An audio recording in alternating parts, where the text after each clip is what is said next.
పల్లీల చట్నీ ప్రాసెస్లోకి వెళ్ళిపోదాం. ముందుగా పల్లీలు వేయించుకుందాం. మళ్ళీ సన్నగా ఎర్రగడ్డలు తరుక్కుందాం. ఎర్రగడ్డ, ఎండుమిర్చి, తెల్లగడ్డ అయితే ఇప్పుడు పక్కకు పెట్టుకుందాం. ఇప్పుడు జీలకర్ర, ధనియాలు అయితే వేసుకొని పక్కన పెట్టుకుందాం. ఇప్పుడు దీనికి కావాల్సిన ఇంగ్రీడియంట్స్. ఇప్పుడు కడాయి పెట్టుకొని కడాయిలో జీలకర్ర, ధనియాలు అయితే వేసుకుందాం.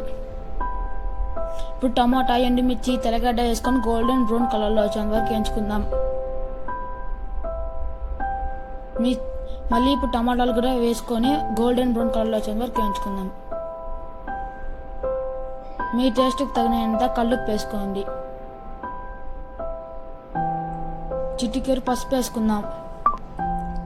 ఇప్పుడు చింతపండు వేసుకొని శనక్కాయలు వేసుకుందాం. ఇప్పుడు అవును కూడా వేయించుకుందాం. మిక్సీలోకి వేసుకుంటున్నాం. మిక్సీ వేస్తున్నాం.